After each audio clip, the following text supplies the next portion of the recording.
Do you want to get the brand new Forbidden Tome Unob pet item in Krunker? What about the Zombie Relic die? If you answered yes to either of those, then this video is perfect for you.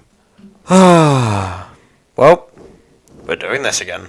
Yo, what's up boys? Today I'm bringing you the ultimate guide to Krunker zombies. We are going to be covering everything from each and every gun location to every perk location to even a high round strategy that I believe will work. So if you look in the bottom right hand corner of your screen, you will notice that there is limited ammo in this game mode. Now there is of course a spot where you can buy more pistol ammo, and as you can see here, I'm now officially out of ammo. So if you come over to this bench up here, you can pay 100 points in order to get all of your ammo back. So what is actually the aim of this game mode? Well, the aim is to defend this big thing over here in the center called Bot 525. And basically the zombies will try and target this thing and hit it. So your job is to basically stop the zombies from doing that. Now you of course do this by killing them, however you can actually distract zombies off the target once they're locked onto it. So please do make sure to keep that in mind when playing this mode. Now also Bot 525 shoots a rocket launcher missile at zombies which deals damage to them.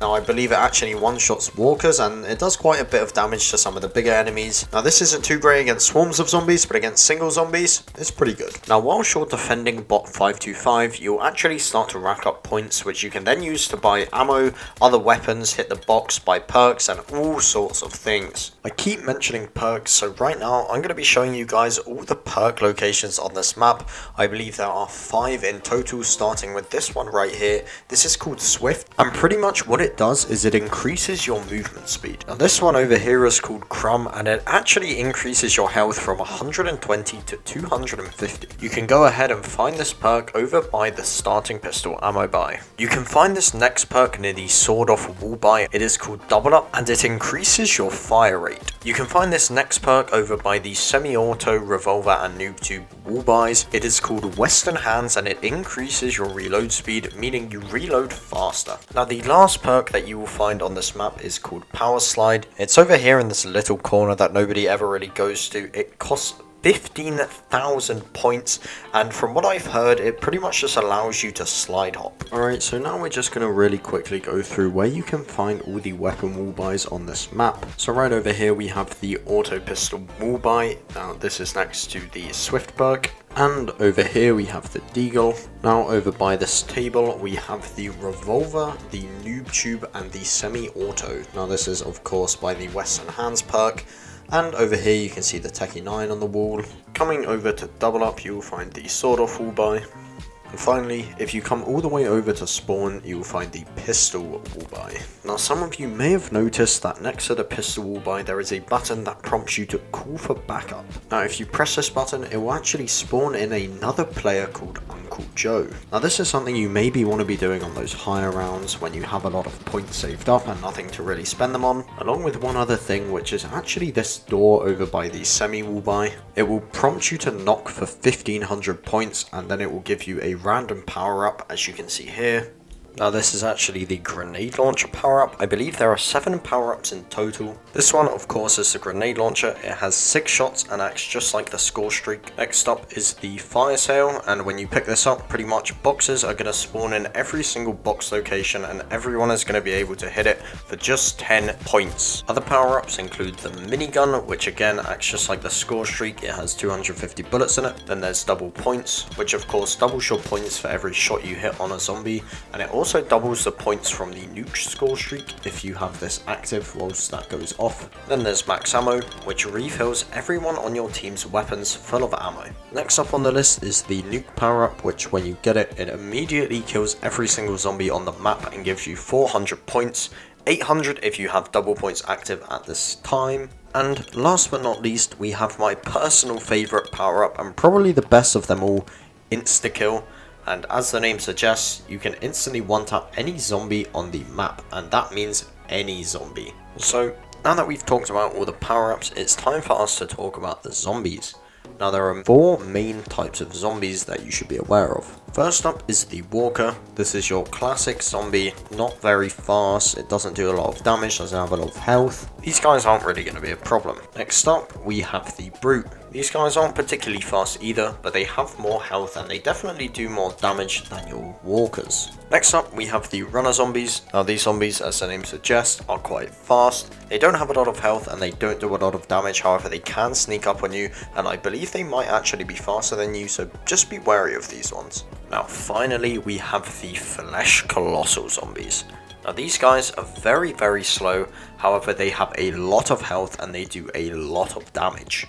I believe the exact amount of damage they do is 130, if you're a little bit further away they might do 110, and now of course you only have 120 health, so these things do have the potential to one-shot you unless you have the Juggernaut perk. Now it is actually possible for you to be able to circle these zombies, slowly chipping down at their health with your knife as you just circle around them.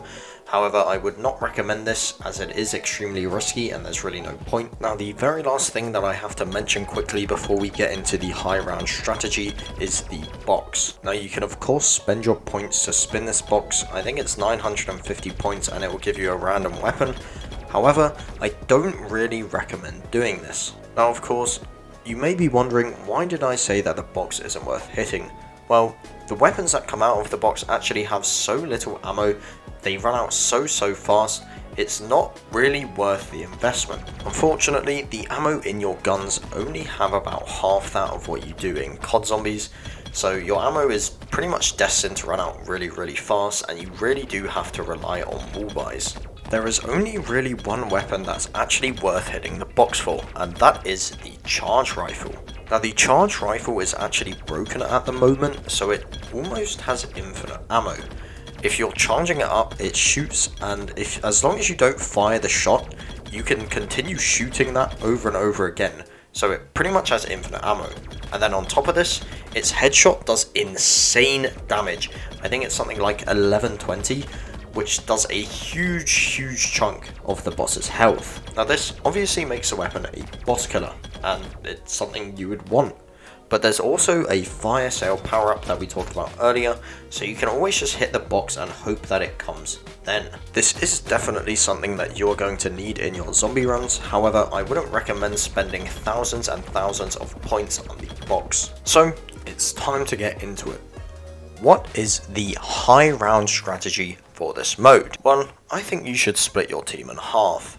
Half of the team should be labelled as killers and the other half should be labelled as trainers. Now you should position your two killers right next to those front windows near the bot, right next to the auto pistol Wallbuy. These two windows are absolutely key to defend if you want the bot to survive, so you want to be killing the zombies that appear out of those windows as quick as possible. Now you only really need one person here on low rounds, but as the rounds do progress, I believe two will be better. Now, as for your trainers, you're going to want to station one of these guys up by the pool next to spawn. Now this guy's job is to literally just train zombies and do not let them get anywhere near the bot. Now obviously when the killers are done handling their zombies, one of them is going to come up and help the trainer up here clear his zombies. Now you're going to want to position your last trainer in the forest near the power slide perk. Now whoever's stationed here does have to be wary of the window next to the perk machine, as it does spawn zombies that can sometimes get a little too close to the bot. Now what makes this strategy sound viable to me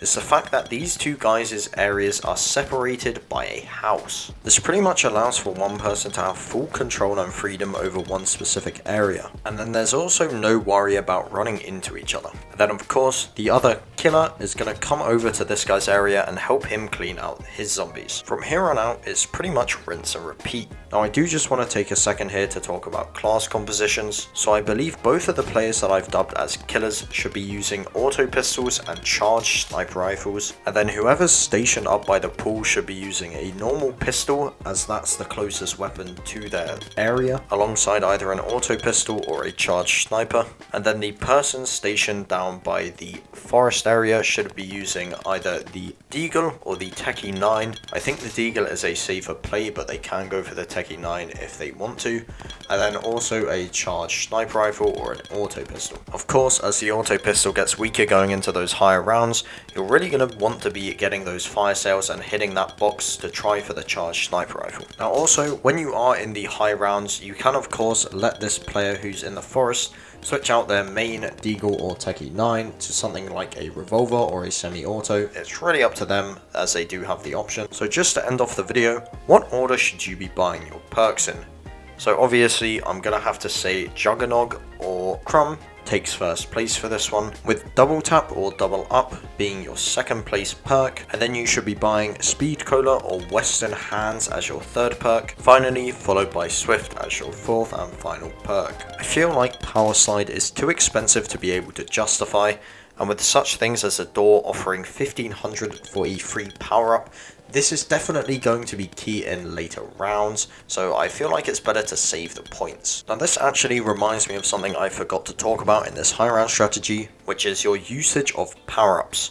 Now of course you should definitely be buying the door if you want to skip a round by either chancing it to get a nuke or an insta-kill. Alternatively, you could all just be saving your points up until round 80 or so, and then you all just spam the door, just praying for insta-kills and nuke drops to skip your way past those final few rounds to round 100. It's really up to you. However, when nukes and insta-kills drop just from zombies, you should be conserving them until the right moment. If a round is near the end, then you shouldn't be taking the nukes or the insta-kills. You should wait until the start of the next round in order to take these power-ups. If you're struggling or it's the middle of the round, then sure, take it. But if you're nearing the end of the round, try to not use one of these power-ups. You're just going to get more value out of it if you wait until the start of next round, and you can even get 1 to 2 rounds in of your insta-kill before it goes away. Please do bear in mind that the season has not even been out for 24 hours yet.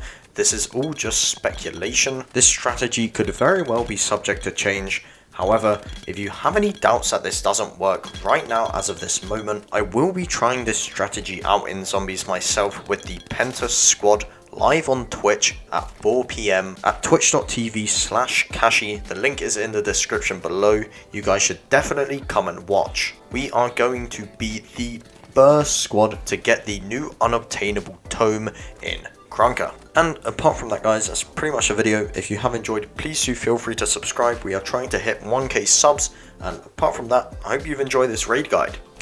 Well, I guess it's not a raid, it's a game mode guide. But yeah, that's pretty much it from me. Take care, peace.